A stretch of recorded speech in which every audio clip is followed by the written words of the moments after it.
welcome back inside the car in VR in Automobilista 2 with a full grid of GT1 cars, and I'm in the Mclaren GTR GT1 car, and I thought it'd be fantastic to jump into this vehicle and experience what it's like in virtual reality compared to driving it in 2D, because I did think, oh, he's gone spinny.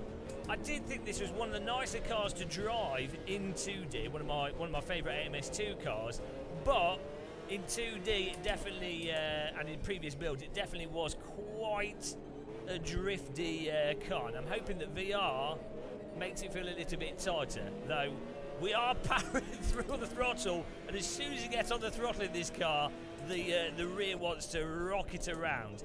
And with it being a little bit old, not too old of a car, a little bit old, the brakes on it are not as good as part of me would like them to be. But, oh my goodness, guys, sat in the middle, oh, thanks for subscribing, whoever that was, sat in the middle of the car is so perfect. Like, why on earth aren't all race cars driven from this seating position? It's so obvious. It makes so much sense. It's like it's almost like you're in a Formula car, but you've got a cockpit around you, so you're protected from the bad weather, and you've got the security. Probably not much security. I mean, if you drive into something, this windscreen's probably not going to do much. But oh, it's just such a good seating position, and you really, really feel the effect of this seating position in VR. You really wouldn't sort of notice or sense it in 2D. Have we hit that break point? Yes, we have. We're moving up. We've only got five laps, I think, we're set to get to the front here. Woo! And yeah, being sat in the middle, you can really position the vehicle nicely. The whoa! The counter steer. This car has a really short bonnet.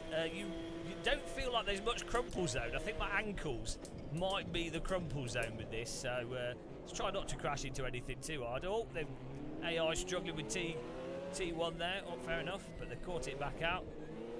Oh, so yeah, this on this track, the last time I drove this car was around Silverstone, and that's where we were doing monster drifts. But on this track, this is quite nice actually.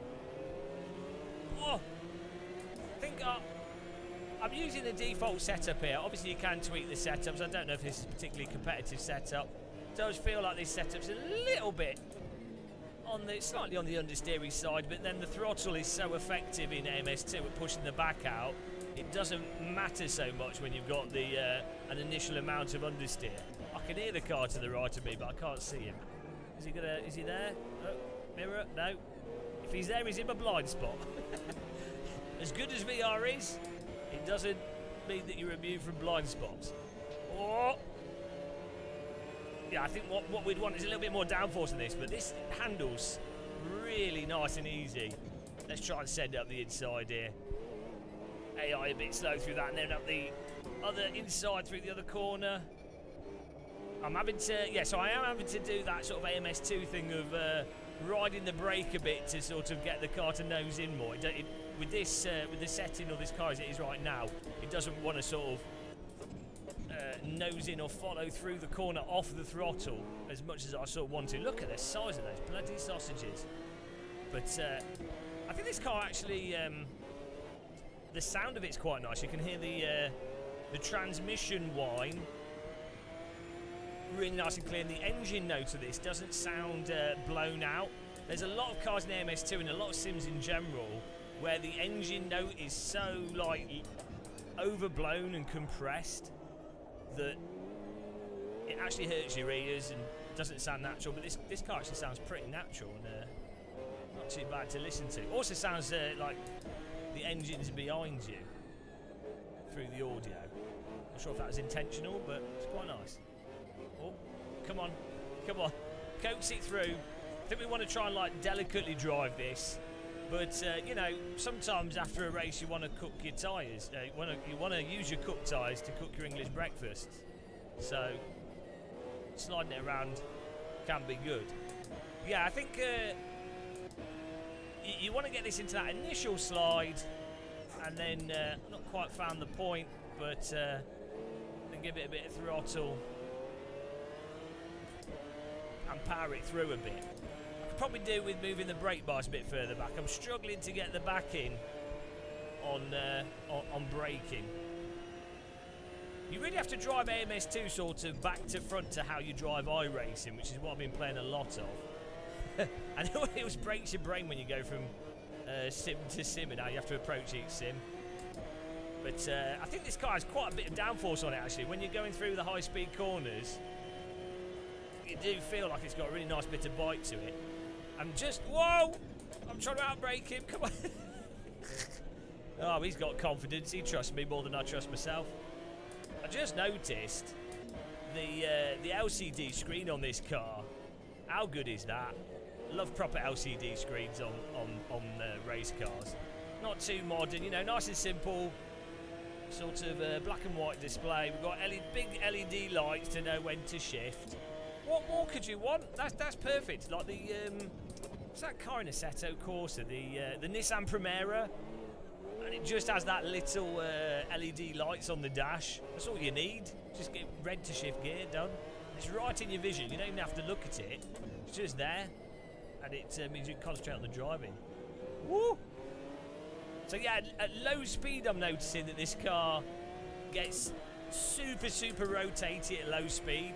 It's quite a common thing in Automobilista too with a lot of the vehicles. But once you start picking up speed, once you've got moderate speed, then that stabilises it a lot. So you have to be really careful at low speed on the throttle application. A lot more careful than I sort of intuitively would expect to need to be. But let's go for the send. There we go. You don't have to be too careful on the brake though. Like, we are locking up, but the car's not chewing us out for locking up. Seems to, we got the brake bars a bit far forwards maybe, and it's just locking up in a straight line. That's a good tip for you guys. If you struggle with braking and you're learning to get a feel for your brake pedal and you keep just spinning on the brakes, or maybe you brake a bit too late, or you're just struggling with the car spinning from the rear on the brakes, just move the brake bars a bit further forwards and then gradually move it further back as you get more comfortable with catching the car or feeling out the brakes. It's a good simple thing to do for new drivers. Brake bias, probably the simplest thing that you can change on the fly in a car that has a really big difference for how enjoyable a sim will be whilst you're learning what a car does when you brake and brake too hard, which obviously I never brake too hard. Woo! Look at this. There we go. The faster AI in front here. We passed the slow gaggle, and now we're on to the quicker AI that have separated themselves out. They're a nice little battle. Let's try and find that limit. Oh, they are struggling on T1 here, though. Breezer, you need to work out some AI paths. Or maybe they're making moves on each other. When you race against real people, T1 there is a really common place for people to crash. And these arena corners especially, really common to get people driving into each other. So maybe it's the AI just simulating driving into each other. Can they do a send up the inside? Yes, we can. I quite like the AI to be a little bit more defensive and reactive blocking. Like, this is meant to be GT1. I expect the drivers to be driving like absolute morons. They drive in AMS2. The AI tends to drive in a fairly fair way. They don't tend to reactively block. They will pit maneuver you though. Like, if they're slightly overlapping you and then you move across them, they don't like that. They won't have any of that. But if you're behind them and you're making a move, they tend not to drive into you, or they tend not to alternate their line to defend it, which is good in some ways. But you know, I like to get violent with AI. Let's get on the throttle a bit harder. This car in front, move to the right. Look at that beaut. Well, you can really appreciate the shapes of the car's bodyworks. Oh my goodness, what went wrong with motorsport, guys? I mean, look at all these. I'm going to try and push him. That's called lean on the car in front. That's called car assisted braking. Use the car in front to help slow you down more. Advanced technique. People don't really like it when you do that, but we can abuse the AI, so it doesn't matter. Oh, here we go. I haven't got any HUD on the screen, so I don't know how many more laps we've got. I think we set it to 5 laps. I think we're probably approaching the last lap. This is, with all the HUD elements off in VR, you actually get that experience of the fact that in a real car, other than the dash display and if you've got a radio to the team, you know, you'd actually have to look at pit boards, or someone would have to tell you if you're where you are, what lap you're on, what position you're on, or you have to keep counting your head. I think when you watch motorsport on TV and you see drivers do like weird stuff, you're like, why are they pitting then, or why are they doing that? Why has the driver seemingly done that really stupid thing, or thought the race is sort of, but thought they need to pit sooner or later, you know? Well, actually, first of all, race drivers aren't very bright. That's one part of it. But also, with everything that's going on in a race car, they're not necessarily totally aware of everything. When you're in a driving sim, so you've got all those HUD elements and everything going on, it makes things very, very clear.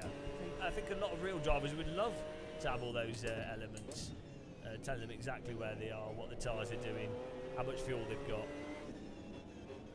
Whoa! I really like an AMS2 how in VR you can see your foot animation, but unfortunately, I don't know if you guys can see it, my foot is going through the accelerator pedal.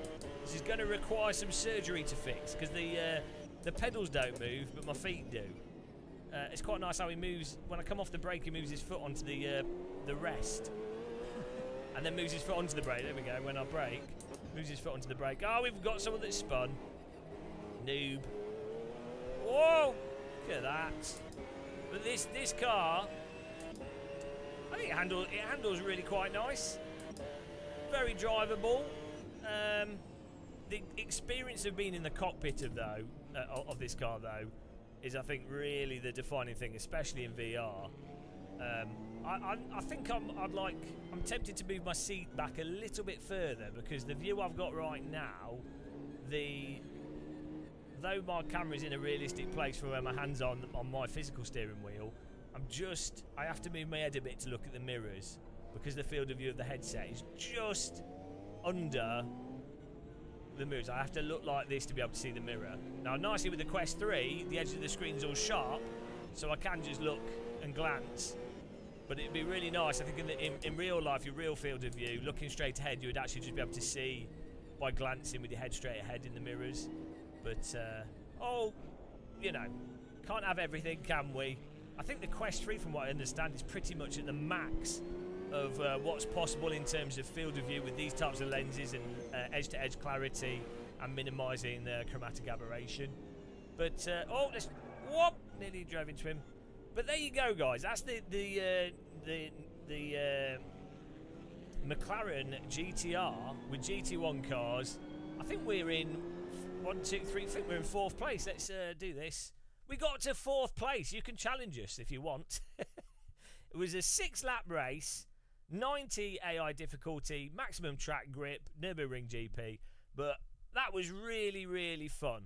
I would say, so far, in terms of cars in VR that we've driven in the Quest 3, I think this is, I think the Porsche that we did in the previous video handles nicer than this. This feels a little bit weird in some ways.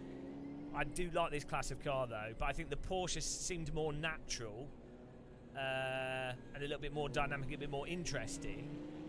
But the seating position in this, the audio, and the fact that, you know, it's this older GT car. I mean, come on, look at this. So I might have to pick the Porsche. This might pick the Porsche. Could someone keep track of this in the comments? This car is above the Porsche GT3. But yeah, thanks for joining us in the car, guys. For this, let me know in the comments if you'd like some more in VR in the car videos. And also let me know how comfortable you found it to watch. I think we've stopped the tracking filter from crashing, hopefully, in OBS. But yeah, there you go, guys. Thanks to everyone that's a member and supporter. I'll see you in the next one. Take care. Happy tea drinking. And goodbye, everyone.